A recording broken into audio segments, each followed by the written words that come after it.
চরিত্রটা কি? তুমি এত কঠোর হয়ে গেলে।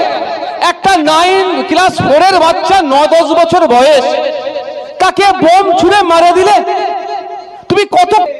নির্বাচন হবে আর মুসলমানের রক্তপাত হবে না, এটা হতে পারে? যত নির্বাচন এগিয়ে আসবে 2026-এ দেখবেন মরবে কে দলিত, মরবে কে আদিবাসী, মরবে কে মুসলমান। কিন্তু আমাদের পশ্চিমবাংলার নদিয়া জেলার কালীগঞ্জে দেখলাম একটা ক্লাস 4 এর বাচ্চা তামান্না খাতুন মেয়েটি মায়ের সাথে স্নান করতে যাচ্ছিল, তৃণমূলের বন্ধুরা নাকি তাকে বোম ছুঁড়েছে, বোমের আঘাত গলায় লেগেছে, স্পট ডেথ হয়েছে। বিশ্বাস করুন, আমি সেটা ভিডিওটা দেখার পর থেকে না মানসিকভাবে আমি একটু দুর্বল হয়ে পড়লাম যে আমরা কারা। আমি নওশাদ সিদ্দিকী, আমি আমার কথা বলছি, আমি কার হয়ে বিজেপির বিরুদ্ধে কথা বলছি? আমি কার পক্ষ নিয়ে তৃণমূলের দুর্নীতির বিরুদ্ধে কথা বলছি? আমি কার জন্য, কার দাদুর কবরটা বাঁচানোর জন্য সুপ্রিম কোর্টে গিয়ে মামলা করলাম? আমি কার ওবিসি সার্টিফিকেট বাঁচানোর জন্য সুপ্রিম কোর্টে মামলা করলাম? সত্যি আমাকে ঘৃণা লাগছে। তুমি কোন মানুষ? তোমার চরিত্রটা কি? তুমি এত কঠোর হয়ে গেলে। একটা 9 ক্লাস 4 এর বাচ্চা 9-10 বছর বয়স, তাকে বোম ছুঁড়ে মারা দিলে তুমি কত কঠোর! সত্যি নিজেকে আজকে ঘৃণা লাগছে, সত্যি কথা বলছি, মনটা ভারাক্রান্ত। ওই মায়ের একটাই বাচ্চা ছিল, আর অন্য কোনো সন্তান নাই। সেই মাটির কি অবস্থা হচ্ছে ভাবুন, ওই পরিবারটার কি অবস্থা হচ্ছে ভাবুন। আমাদেরকে এত হিংস্র বানাচ্ছে কে? এটা আমাদেরকে খুঁজে বার করতে হবে যে আমরা এত হিংস্র হয়ে যাচ্ছি। একটা 9-10 বছরের বাচ্চাকেও ছাড়ছি না আমরা, রাজনীতির কারণে ওকেও খুন করতে হচ্ছে আমাদেরকে। আমরা তো এত বড় জানোয়ার পশু ছিলাম না, আমাদেরকে পশুটা বানাচ্ছে কে? এই রাজনৈতিক কারবারিরা আমাদেরকে পশু বানাচ্ছে। তাই অনুরোধ করছি আপনাদের, যার যে দলটা ভালো লাগবে করুন, দিনের শেষে প্রতিবেশী এটা মাথায় রেখে রাজনীতি করুন। আর না হলে ওই রকম হবে, কারো মায়ের কোল খালি হবে, তো কেউ স্বামী হারা হবে, কেউ পিতা হারা হবে, আপনার আমার মধ্যে হবে। ওই তামান্না খাতুন হবে না, আর ওই আফরোজার মা বাবা হবে, মা হবে। একটু ভাববেন মাথায়। এমন কোন নির্বাচন নেই পশ্চিম বাংলাতে হিংসা খুন ছাড়া হচ্ছে না। কেন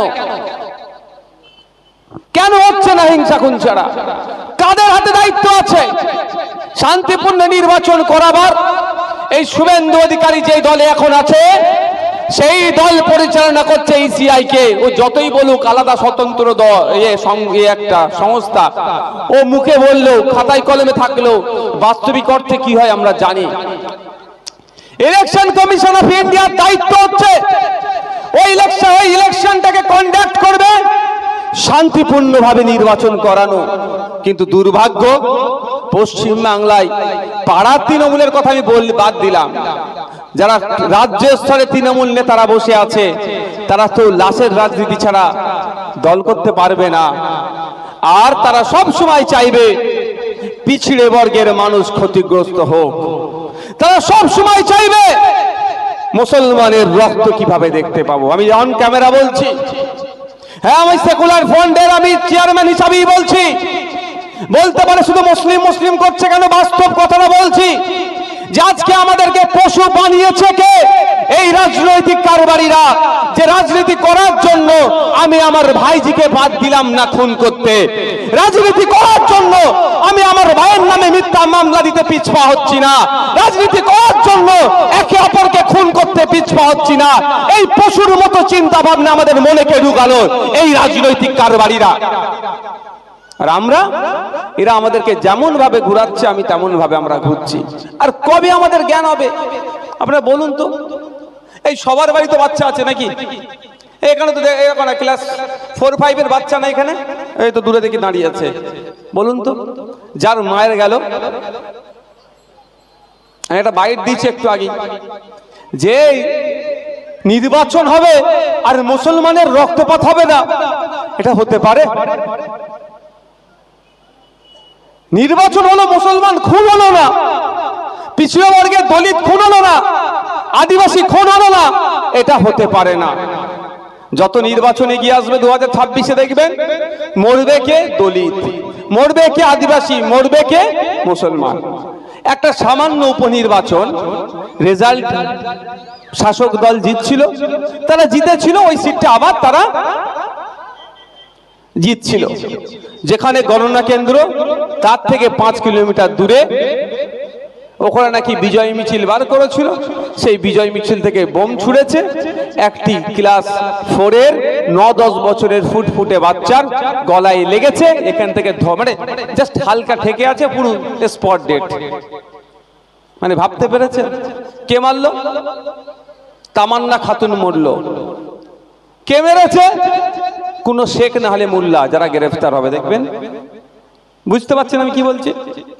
তাহলে যাকে মারলো সে মরলো, তার পরিবার ধ্বংস হলো, আর যে মারলো শেখ না হলে মোল্লা অ্যারেস্ট হবে, লাইফটা গেল।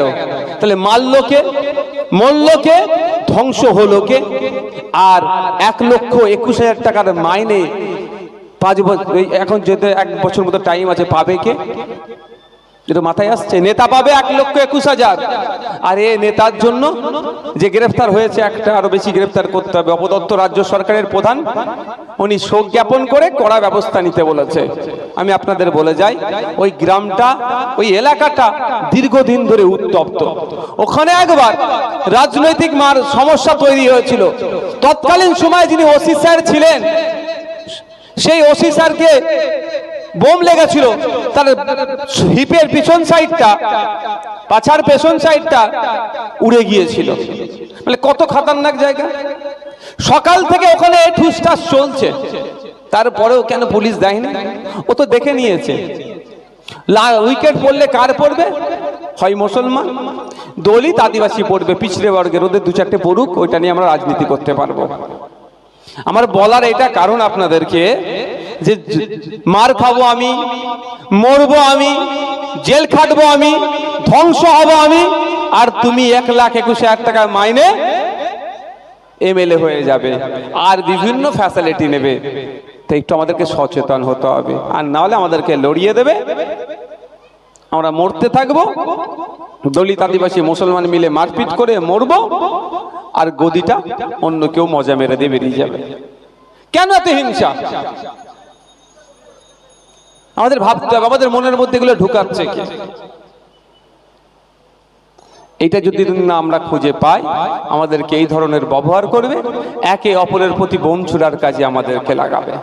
আমি বলেছিলাম ন্যাশনাল লেভেলে একটা বিভিন্ন পত্রিকায় এসেছিল, স্টেট লেভেলের পত্রিকাতে এসেছিল যে তৃণমূল কংগ্রেস শওকত মোল্লার মতো বোমবাদা নেতাকে পছন্দ করে, শিক্ষিত মুসলিম নেতাকে ওরা পছন্দ করে না। আমি আপনার এলাকার কথা বলছি, আমি জানি না কি আছে আপনার এলাকাতে, খোঁজ নিয়ে দেখুন। যে সমস্ত তৃণমূলের মুসলিম শিক্ষিত লিডারগুলো আছে, ক্রমশ তাদেরকে দূরে সরিয়ে দিচ্ছে। যে যত ভালো বোম মারতে পারবে, যে যত ভালো লাঠিয়াল বাহিনী হবে, যে যত গুন্ডামি করতে পারবে, যে যত তোলাবাজি করতে পারবে, সেই সমস্ত নেতাদেরকে সামনে নিয়ে আসছে। ভুল বলছি নাকি? এলাকার কথা বলছি। তৃণমূলের শিক্ষিত মুসলিম নেতাগুলোকেই সাইড করে দিচ্ছে, কারণ ওরা থাকলে মারাপিট হবে না, ওরা মারপিট করতে দেবে না। কারণ ওরা বলবে যেই চাচার ছেলে সেই কংগ্রেস করুক আর আইএসএফ করুক, সকাল বিকেল এক জায়গায় বসে চা খাচ্ছি, সেই চাচার ছেলেকে আমি মারবো, আমার রুচিতে বাঁধবে। তাহলে শিক্ষিত মারপিট করতে পারবে না, তুই সরে যা। কাকে নিয়ে আসবে? যে বোম মারতে পারবে ভালো, যে মারামারি করতে পারবে ভালো, তাকে নিয়ে আসবে। এইটার পরিবর্তন করার জন্যই আমরা রাজনীতির ময়দানে এসেছি। বন্ধুগণ, আজকে কাশ্মীরের পেহেলগাঁওতে যে বর্বরোচিত সন্ত্রাসবাদী হামলা হয়েছে,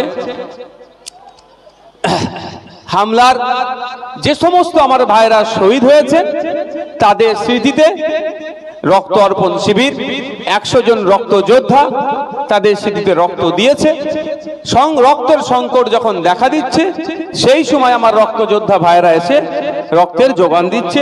সেই সমস্ত রক্ত যোদ্ধাদেরকে আমি ধন্যবাদ জানাই।